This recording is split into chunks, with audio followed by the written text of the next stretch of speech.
biggest match of the weekend.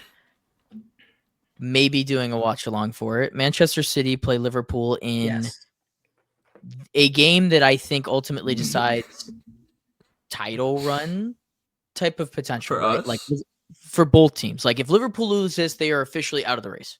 Not that they aren't already to me, but they are officially out of the race. Yeah. For City, if you lose this game, it is a huge step back, and Arsenal take a huge step forward unless they lose, right?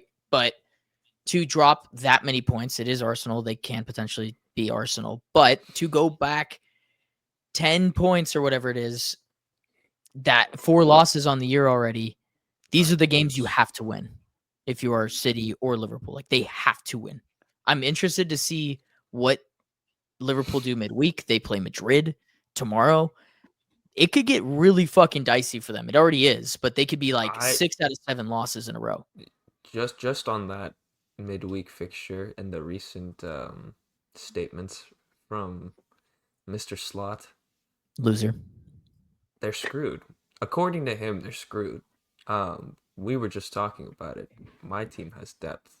My team can adjust to what's in front of us. They're fried. And it's a work in progress, but we have options. According to this guy who just spent record fucking fees, oh, $500 million if you want to change the currencies around.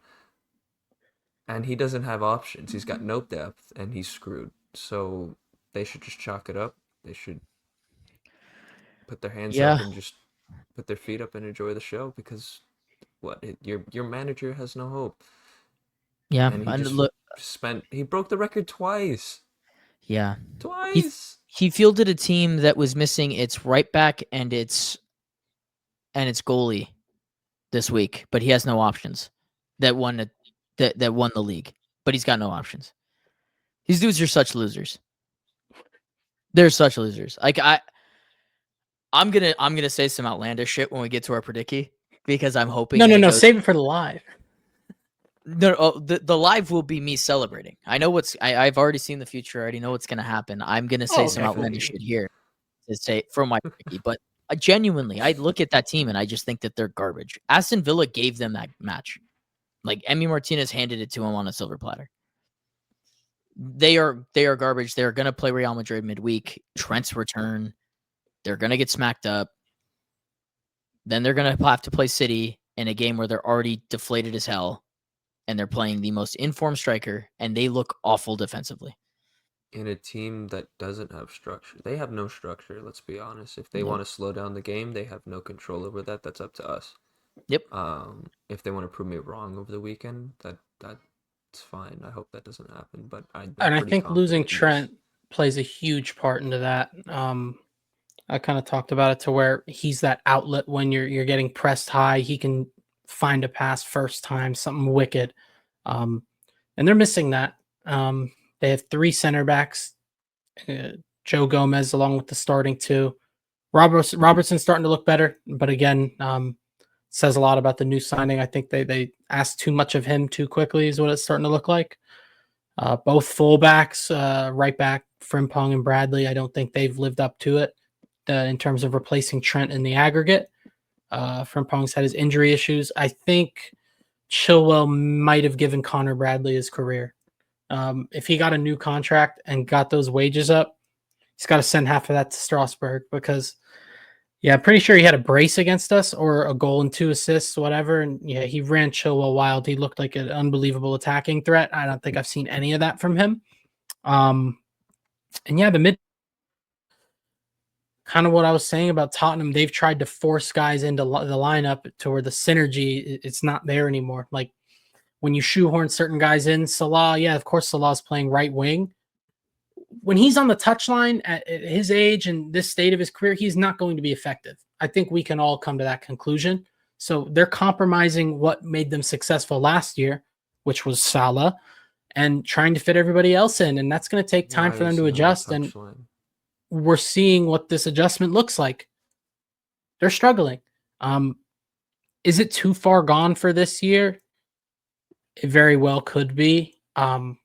I just don't think there's one team as of right now to really just stake that claim. I think Arsenal have looked very good to start the year, but history tells us something else. So we do need to see more before really locking that in, at least for me. But man, it's looking so dicey.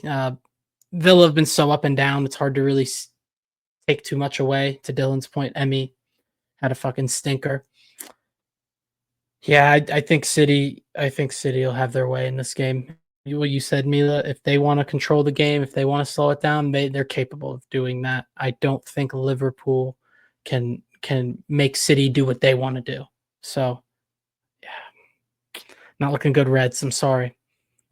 I think in our last fixture, the fixtures from last year, a big part of it and a big part of their title charge was that midfield, like you were talking about. It's kind of unstoppable, and I think we talked about Newcastle being like the only one that could really physically keep up with them. We have a hole in the midfield, and I think we're definitely going to be able to keep up with it, if not outwork them, out physical, be more physical than them. Like, I'm pretty confident in this game. Most time when we play Liverpool, I'm not uber confident, but they don't scare me right now. I And I think know that I said midfield's it in just tired. preseason. I think they're Well, tired, they can man. be tired, They got but ran it's into fine. the ground, in my opinion, because again, they didn't really have cover, and I still don't think they have adequate cover. Right, Gravenberch, like McAllister can do the job as a 6. I don't think they want to be starting Endo in 2025. Szoboszlai's probably been their player of the season so far, and he's played multiple positions already. Right back, he's played in the pivot, he's played as the 10. So yeah, I think McAllister's looked miles off of the form he was on last year. I think these guys got ran into the ground, but again, it harps on the point earlier if there's no one else to play there. Those were the only guys that could do the job, and they're human. You're not going to be able to play 90 minutes 3 times a week or however long these guys have been playing 90 minutes. But yeah, whatever the reason may be, it's not the same. No, look, this is at the I think Etihad. that They've been awful. They've been awful away from home. Like, look, that Villa game just doesn't do it for me because I just don't rate them like that. But I mean, look, they were 1-3 away from home. They conceded 9 goals in 5 games so far this season away from home. I think City and Haaland in particular are going to unleash some episode 69 level pain. We don't like them. No. I don't think it's as bad as with Arsenal right now, but from a club sense and the team sense, you could tell that there's something to prove when they go out on that pitch. So I don't think it'll be let's just fight to squeeze one by here. I think they're gonna go out there to try to dominate that game, get one over on them. They are the champions. They should know what it is like to have that target on your back that we've had for years on end. And we've talked about on here, it's not easy to keep a title. They kind of need to know that. I think they got a little carried away preseason transfer talk. So I'm hoping that City go out there and humble them a little bit. Yeah. They punked you guys last season too. I'm fully expecting, similar to the way that United and the Spurs talk went for that. Like, they beat you guys twice 2-0. So for you guys, there's got to be some bad taste in your mouth. They just took your guys' trophy. Go out there and just unleash pain in the form of Erling Haaland, the Joker. Oh yeah, he's the best. That robot celebration, by the way, I don't need to talk about. We don't need to talk about what City are going to do tactically. We've watched your 5 things could have been the same 5 things like 7 weeks in a row, so we kind of know what's going to happen. He's been working hard to make sure that's not the case, Dylan. Yeah. Because it is a very difficult task, to your point. It is a very difficult I think the task. only thing will be Cherky that's changed up. If we see him start against Liverpool, it's a good sign for him, his trajectory. And then also we're going to see some swag against a defense that I don't think can really defend. So, yeah. All right. Is it time for predickies? I think so. 4-1 City. Oh. I had 4-2. Oh, look at us go. I had 4-0. I think Haaland gets a hat trick too. If I get that, I get Ooh, extra he breaks the That's why I curse. had it at 5-2, but then I was like, fuck, they can't score 2 other goals that aren't Haaland. Haaland is scoring a hat trick, and I'm very scared to see what his celebration is going to be. So It's we gonna all be like have the swimming 4 pool. goals for Man City. Nice. Yeah. Oh, you know what? Nailed it. That's a better prediction than Haaland scoring a hat trick. Who scores the 4th for City? Foden. That was a who big said game. Haaland? Just because Haaland scored a hat trick does not mean he didn't score the 4th goal. That's Sure. a really good point. No, I could definitely see like a Gavardiol goal, just a mean corner goal. Gavardi goal. Who hates in the current team outside of Haaland? Who hates Liverpool the most? Who's gotten into fights? Doku kicked McAllister, and it's in the thumbnail, in the chest Dude, last that year. was fuck off.